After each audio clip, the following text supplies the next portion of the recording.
Take a deep breath. Settle in. The day is behind you now, and the quiet folds of history are opening before you, a soft and steady passage into another time. Tonight, we journey not through the roaring front lines or explosive charges, but into the quieter, often overlooked world of food, in the trenches of World War I.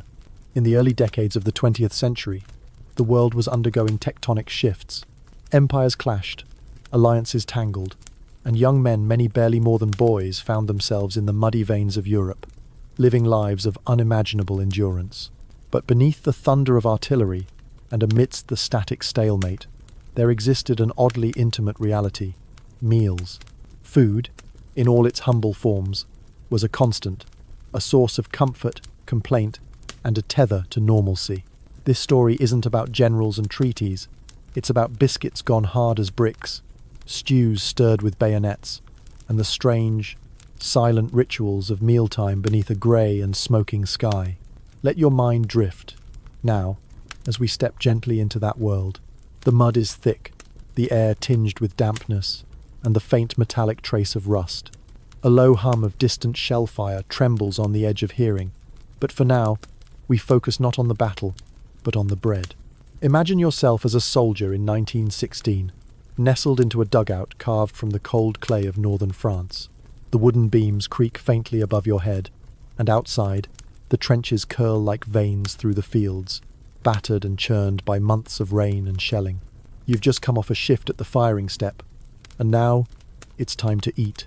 Meals in the trenches were rarely satisfying, but they were ritualized. The rum ration, a small, bracing sip issued daily, was perhaps the most cherished. Often distributed in the morning, it offered warmth more symbolic than nourishing, a brief comfort to brace oneself for the coming day. You might cradle your mess tin with chilled fingers, the rim dented from long use. The contents? More often than not, a thick and tepid stew known simply as maconochie. Maconochie was a tinned stew of beef, potatoes, turnips and carrots. Though nutritious in theory, it was detested in practice. When served cold, as it often was, the fat congealed unpleasantly, and soldiers spoke of its taste with something approaching horror. Heated, however, it became merely tolerable, its blandness preferable to nothing. The smell, faintly sour and metallic, mingled with the omnipresent scent of earth and smoke. Rations were issued in bulk, and preparation often fell to the most senior or least fortunate among the group. Fire was dangerous. Smoke attracted snipers and shelling, so men improvised with small, smoky braziers or heated cans over candles. Sometimes, bayonets doubled as cooking utensils. A typical day's food would include bully beef, a form of canned, salted corned beef, and hardtack biscuits. The biscuits were legendary for their resilience. So tough were they that men used trench knives to split them. Some softened them in tea, others pounded them into porridge with boiling water, or even soaked them in grease. It wasn't elegant, but it was sustenance. If you were lucky, the field kitchen was functioning. Sometimes it was just behind the lines, cooking in enormous pots slung over wood fires. From here, hot tea would arrive in petrol cans, the taste often tinged with kerosene, and if fortune smiled, a hot stew might be ladled into your tin. It never quite filled the belly, but it did warm the soul, even if briefly. Fresh bread was a luxury, and vegetables were rarer still. Occasionally, a soft loaf would find its way to the line, greeted like a minor miracle. Chocolate, jam, and tinned fruits appeared now and then, usually as part of Christmas parcels from home. Soldiers cherished these small treasures, sometimes saving them for special moments, or sharing among mates. The experience of eating was deeply communal. Men shared what they had, griped about what they lacked, and found in their meals a fragile thread of normalcy. Conversations over tea were subdued, but familiar talk of home, of girls, of what one would eat when the war was over. The taste of hot jam on biscuit might summon visions of a kitchen back in Devonshire, or a bakery in Belgium before the lines were drawn. Of course, the omnipresent threat of rats complicated matters. Drawn by food scraps and waste, rats grew large and bold. They skittered over sleeping men and chewed through rations. Their presence was a grotesque but constant backdrop, and soldiers adapted, storing food carefully or sleeping with a biscuit tucked into their tunic, not always successfully. Still, mealtime was a pause, a stolen moment in a long and unrelenting war. The food was bland, repetitive, and often barely edible, but it was food. It meant life, order, and the simple, stubborn desire to endure another day.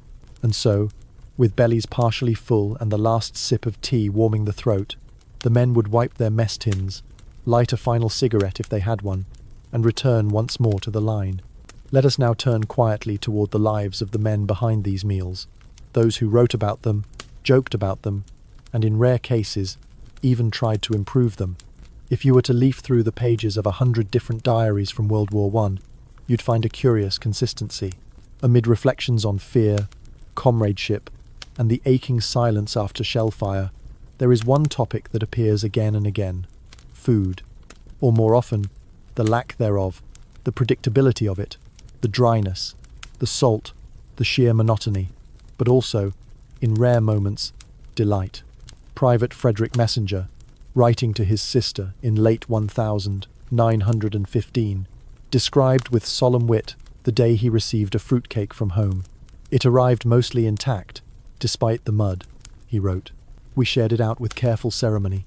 I dare say it was the best thing I've tasted in months. The moment, recorded with restrained joy, was more than a culinary break. It was a memory, a brief reconnection with the civilian world. Captain Charles Smith, serving in the Royal Welch Fusiliers, wrote with almost philosophical resignation, "Bully beef again, the fourth day running. It has a taste now of something ancient and inevitable. I find I no longer resist it. It simply is." These words, written in pencil on weather-stained paper, hint at the quiet mental adjustments that soldiers made, adapting, yielding, simplifying their expectations. There was humour too. Sergeant Herbert Wilson once joked in his trench journal that the biscuits were surely invented by the enemy, smuggled into our supplies by cunning. Laughter, as much as stew, helped men digest the endless repetition. And not all remarks were sour. Lieutenant Alan Gordon, stationed at the Somme, once described in a letter home the unexpected arrival of eggs and onions from a nearby farmhouse. Cooked them myself, quite possibly the first omelette in this sector. Smelled of smoke and hope. The phrase lingers. Smoke and hope, that combination captured much of the trench experience. It was not only British and Commonwealth soldiers who documented their rations. German and French accounts tell similar tales. A German infantryman, Hans Streck, wrote with grim amusement about ersatz coffee, a dark, scorched barley beverage served as a poor imitation of the real thing. It was bitter, he said, but it gave warmth to cold hands. For many soldiers, food became a strange marker of time. In a place where days bled together in grey sameness, meals formed a rhythm. Morning tea, midday stew, the evening ration. They were milestones of monotony, but also survival. Each bite was a reminder, I am still here. Those who cooked for others, often volunteers or lower-ranking privates assigned to kitchen duties, became minor heroes. The trench cook, though rarely thanked, was indispensable. With scant ingredients, improvised tools, and a keen eye for danger, they found ways to make the unpalatable edible and the routine slightly less dismal. And then, of course, there were the letters from home. Mothers, wives, and sisters often packed food into parcels: tinned sardines, dried fruits, cakes sealed tightly against spoilage. These gifts travelled through a gauntlet of supply lines, arriving bruised, battered, but often intact. When they did, they were celebrated not just for their flavour, but for their meaning, a bite of familiarity, a morsel of peace. Some even tried to improve conditions officially. Florence Simpson, serving with the Women's Army Auxiliary Corps, helped oversee improvements in field kitchens. Under her guidance, nutrition and morale saw modest but meaningful gains, especially away from the front.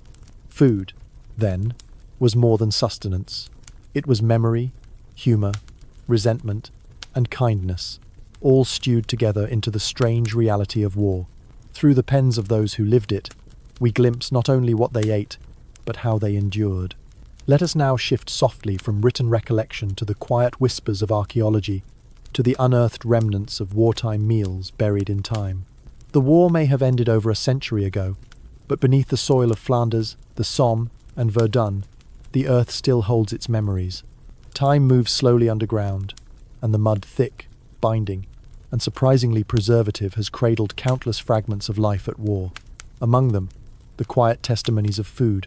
Archaeologists excavating trench lines and former encampments have unearthed rusted tins, mess kits, cutlery with initials carved into the handles, and even fragments of packaging that once wrapped chocolate or biscuits. These are not relics of heroism, but of daily habit items, handled with weary fingers, passed from man to man, then discarded when empty. One of the most common finds is the McConaughey tin, usually warped with age, often bearing faint traces of the original label. These containers have become unexpected symbols of the soldier's experience. Some were punctured and bent evidence, perhaps of hasty opening under fire. Others still carry the ghostly scent of salt and metal, long faded but not quite gone.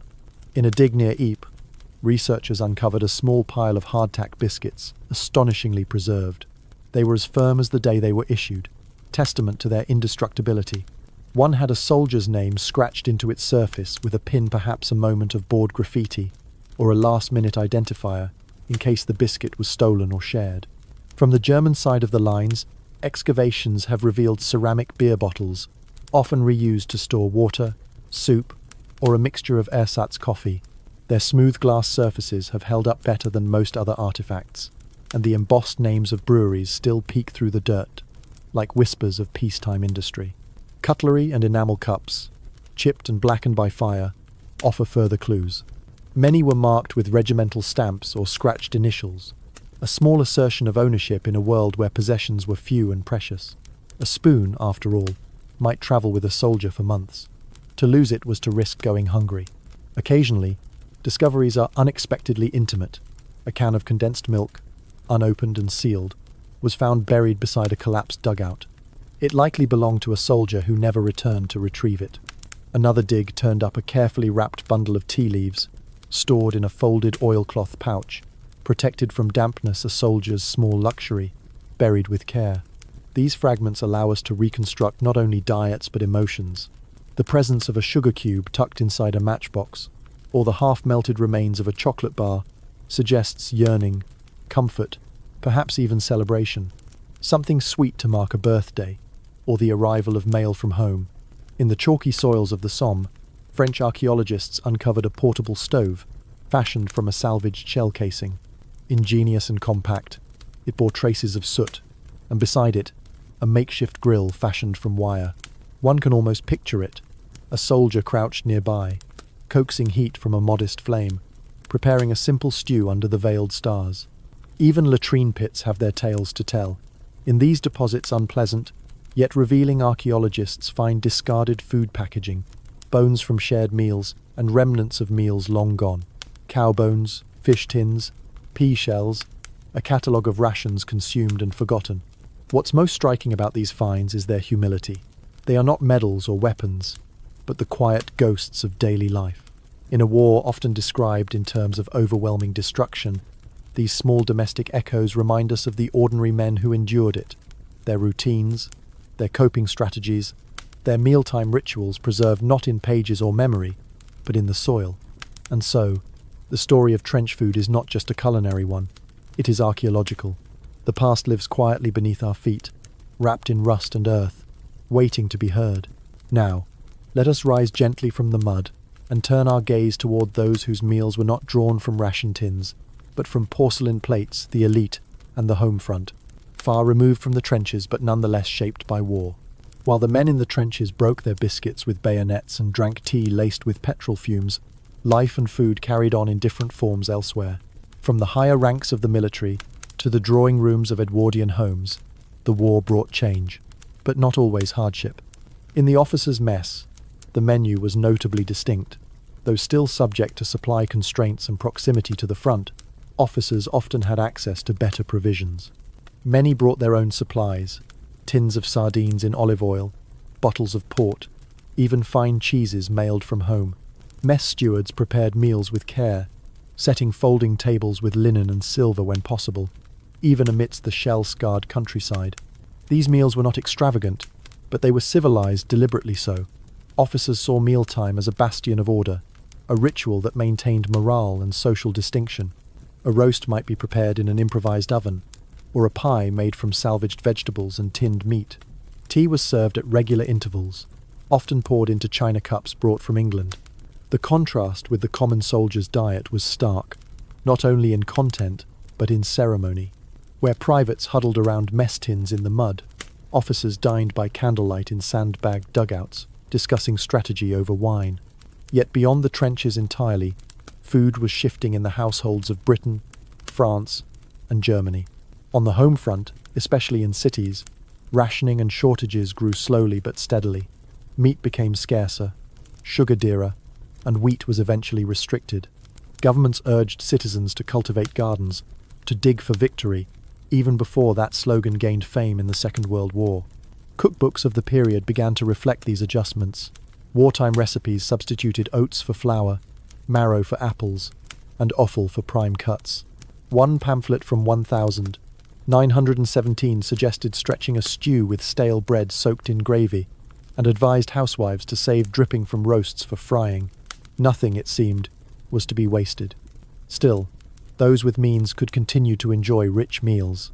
The aristocracy, buffered by estates and networks, were among the last to feel the sting of scarcity. At country homes, dinner parties persisted, albeit with subdued elegance. Silverware still clinked softly on porcelain. Game from private lands graced the table. Champagne, though increasingly rare, still sparkled now and then in the crystal flutes of the well-connected. Newspapers carried recipes for economical puddings beside announcements of balls and fundraisers for war widows. It was a strange, dual reality, indulgence and thrift in uneasy balance. Among the more reflective members of the upper classes, there was a growing awareness of this disparity. Some aristocratic families turned their kitchens toward charity hosting fundraisers, donating foodstuffs, or opening their halls as recovery centers for wounded soldiers. Queen Mary herself was known to reuse old dresses and lead rationing by example. At the same time, propaganda encouraged all citizens to make sacrifices. Posters adorned city walls. Eat less bread. Food is a munition. Don't waste it. And victory is in the kitchen. These slogans, gently scolding and patriotic, helped shape a national narrative in which food, or the lack of it, became a form of quiet service. Still, class lines were not erased. They bent, perhaps, in the winds of war, but they did not break. The officer dined on hot soup and cheese beneath canvas. The soldier chewed salted beef in the cold.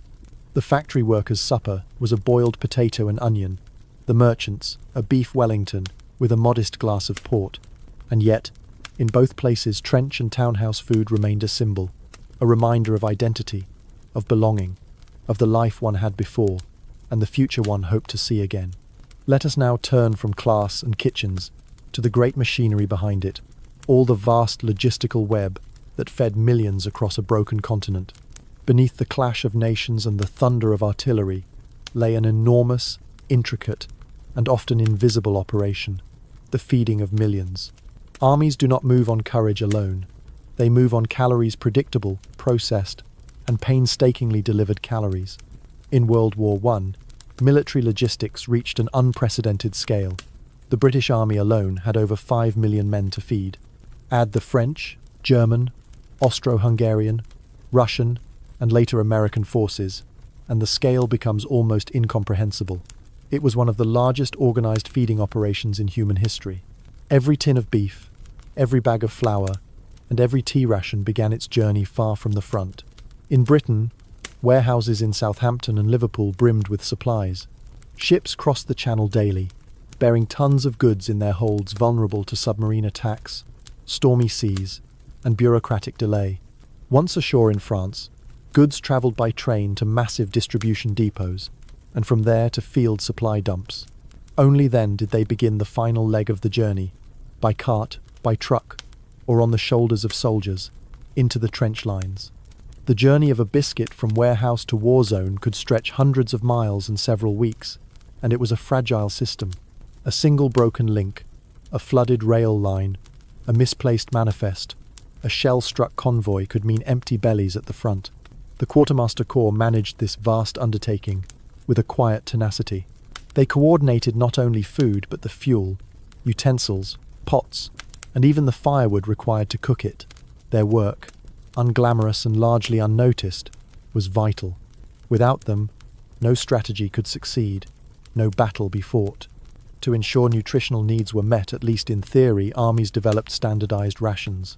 The British soldier received a daily allotment that, when conditions allowed, included meat, fresh or preserved, bread or biscuit, tea, sugar, jam, and sometimes cheese or bacon.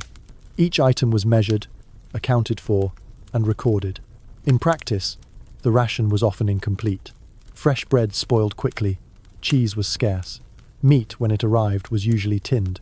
German soldiers received a similar allotment: black bread, potatoes, preserved meat, and coffee substitute. As the war dragged on and blockades tightened, shortages grew. Ersatz products, imitation foods, became more common. Bread was stretched with sawdust and ground peas. Coffee was brewed from roasted acorns. Butter gave way to margarine made of animal fats. In France, wine was considered essential, issued daily, even to the lowest ranks. In some sectors, soldiers were given half a litre per day, seen as a tonic and morale booster. Water, often unsafe, was less preferred. In the French ration system, wine was not luxury, it was logistics. The American expeditionary forces, arriving later in the war, brought their own preferences. Their rations included canned meat, baked beans, evaporated milk, and hard candy. They were also among the first to systematically issue chewing gum. For many doughboys, the presence of chocolate and gum was a welcome comfort, a taste of home on foreign soil. Behind the lines, vast kitchens operated around the clock. Field bakeries churned out thousands of loaves daily.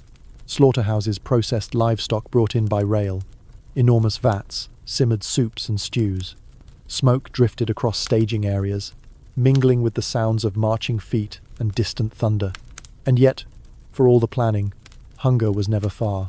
Supply shortages, corruption, miscommunication, or simple bad luck often meant that men went without. They improvised trading with locals, foraging, or quietly pilfering from supply trains. Even officers turned a blind eye, understanding that food, once lost in the labyrinth of logistics, might never arrive. In the colonies and among non-European troops, disparities in rations were common. Indian soldiers in British service received meals aligned with their religious needs, often better in quality, but more difficult to supply. African labour battalions, by contrast, were frequently underfed, a sobering reminder of how hierarchy extended even into the belly. Food, therefore, was not just fuel, it was infrastructure, it was politics, management and morale. And though it rarely makes headlines in the stories of battles and bravery, it was, quietly and consistently, the axis upon which the war turned. Now, as the great machine of war continues to churn, let us step away for a moment and explore the quiet ingenuity of the human spirit in what soldiers did to improve, adapt, and reinvent their meals with what little they had. In the quiet spaces between danger, between the distant thud of artillery and the creak of duckboards underfoot, soldiers found a peculiar sort of refuge in their food. Not in the food itself, perhaps, but in what they could make of it. Improvisation became a way of life in the trenches. Given the monotony of rations and the limited tools at hand, soldiers began to experiment. The muddy trench became, in small moments, a makeshift kitchen, a brazier fashioned from an ammunition box, a grill made from barbed wire, a tin balanced over a guttering candle. Many of these inventions were born not from comfort, but from necessity. The army-issued food was dependable, but rarely enjoyable. Men grew weary of the same flavors, the same textures, day after day. So they adjusted, adapted, transformed. Tea, nearly sacred among British troops, was rarely prepared in the way one might at home. Soldiers learned to brew it over almost any flame. They would crush biscuits into the bottom of their mugs to thicken it, or add sugar and condensed milk when available. A hot, slightly sweet drink, muddy and strong, provided comfort far beyond its taste. Bully beef, that ubiquitous slab of tinned corned meat, became the base for endless experimentation. Fried with onion when onions could be found, it became a makeshift hash. Mixed with biscuit crumbs and formed into patties, it was pan-fried into a sort of beefcake. Soldiers even learned to slice it thin and cook it over a flame until crispy, a poor man's bacon. Perhaps, but a welcome change in texture. Hardtack biscuits, difficult to bite and drier than chalk, were pounded with rocks into a coarse flour. This makeshift meal could be mixed with jam or beef fat to make a crude porridge. Some added shavings of chocolate, if they were lucky enough to have some from home parcels. The result was dense and strange but warm. French and Belgian civilians sometimes shared techniques with Allied troops. Soldiers picked up simple recipes for soups and stews using wild herbs, or learned to recognize edible plants from the surrounding countryside. Dandelion leaves, wild garlic, and even nettles were sometimes added to stretch out thin stews. In the German trenches, where shortages grew more acute as the war dragged on, improvisation became even more essential. Soldiers fashioned small ovens from clay and brick to bake black bread brought in bulk. Ersatz coffee made from roasted barley or chicory was spiced with whatever might be on hand. Some used a pinch of cinnamon or clove from Christmas parcels to mask the bitterness. When parcels arrived from home, they were treasure chests of culinary possibility. A tin of jam meant sweetened biscuits. A slab of chocolate might be shaved into tea. A lemon, hard-won and precious, could add brightness to stews, or be shared in slivers among friends. Humour played a role too. Soldiers gave affectionate, sarcastic nicknames to their creations. Trench pudding was often nothing more than mashed biscuit with sweetened milk. Tommy's trifle might be a layered concoction of dried fruit and crumbled bread soaked in tea. These meals were often terrible, and they were always appreciated. Improvised tools became part of the landscape. Knives honed on helmet rims, spoons bent from scrap metal, small tins hammered into frying pans. Each object held a private history fashioned by hand, used by many, passed along when a soldier rotated out or never returned. Even the act of eating took on new forms. Soldiers fashioned small benches from ammunition crates. A kerosene lantern might flicker between them. In these brief moments, between one bombardment and the next, there was dinner. Not quite a meal, not quite peace, but something that echoed them both. Such ingenuity wasn't limited to soldiers, of course. Back home, housewives were doing the same, replacing sugar with mashed parsnip in cakes, stretching meat pies with lentils, finding ways to keep food interesting despite shortages. Across the world, war had turned kitchens into laboratories. In every army, among every rank, food ingenuity was a gentle act of resistance, a way of reclaiming control, of preserving humanity, of turning something bland and repetitive into something slightly less so. From these small fires and makeshift pots, we now drift to another quiet realm, one often ignored in tales of war, yet no less essential: the medical front, and the role food played in recovery, survival, and the long road home, far from the front lines, in quiet wards where the noise of battle was replaced by the soft tread of nurses and the muted groans of the injured. Food took on a different character altogether. Here, amid the antiseptic air of makeshift hospitals and converted schools, food was not merely sustenance, it was medicine. The field hospitals of World War I were often under-equipped, hurriedly erected, and strained beyond capacity. Tents, barns and railway stations were transformed into treatment centres, their walls lined with cots and their floors swept clean daily in a losing battle against infection. In these spaces, food was one of the few comforts that could be reliably offered. For the wounded, meals were modest but crucial. A bowl of broth, clear, salty, and steaming, was easier to swallow than a doctor's prognosis. For patients recovering from surgery or serious illness, the return to solid food marked a hopeful milestone. Soft bread, mashed vegetables, a sliver of poached fish. Each bite measured progress, quietly and without fanfare.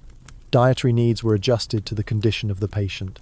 Those with stomach wounds received bland, low-fat diets, while others, particularly those recovering from blood loss, were given iron-rich foods when available.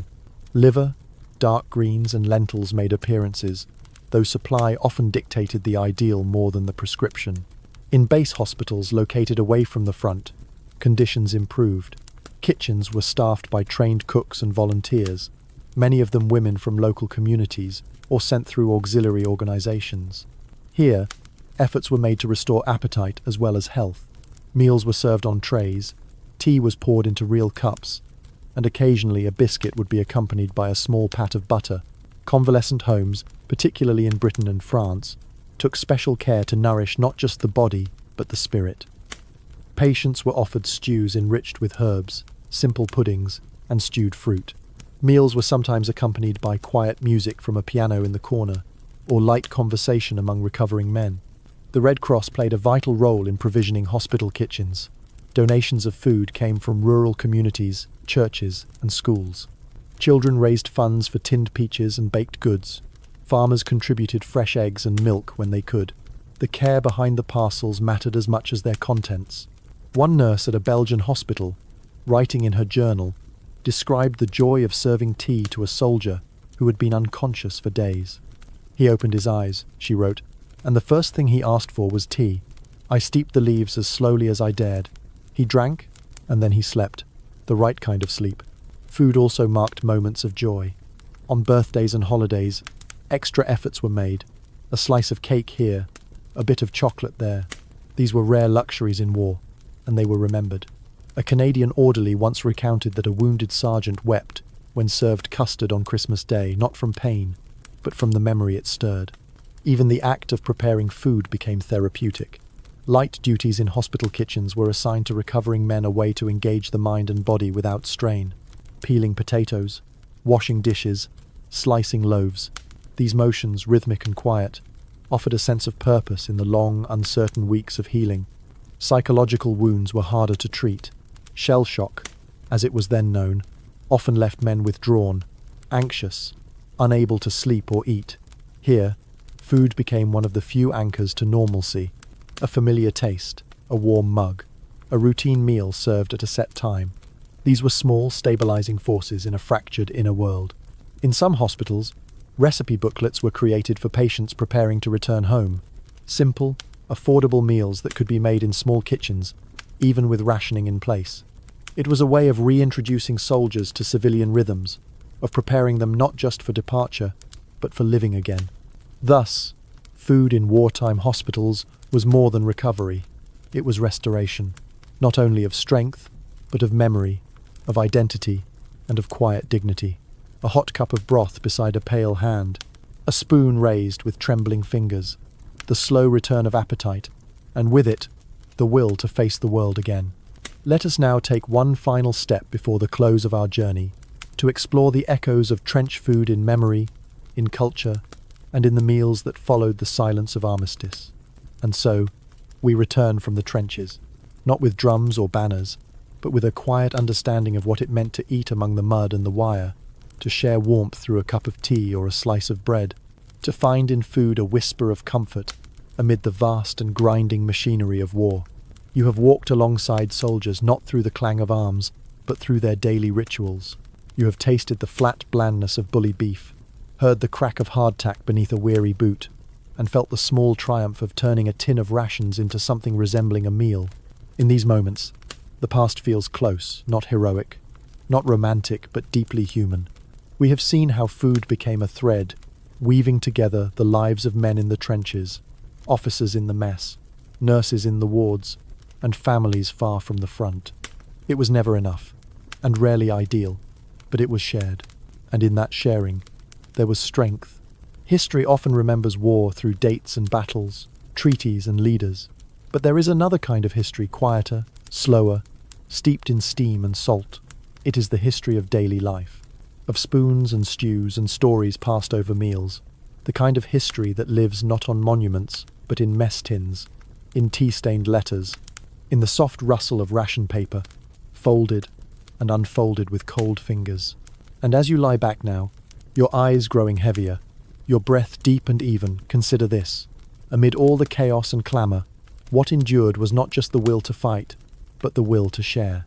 A biscuit broken in half, a tin opened and passed around, a laugh over a cup of scorched tea. The war is over now. The fires are long cooled, but somewhere, far in memory, the kettle still whistles, and a soldier crouches in the dark, stirring something warm in a battered pot.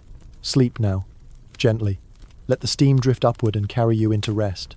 The rations have been counted, the spoons cleaned, the night begun. All is quiet, all is still. Good night.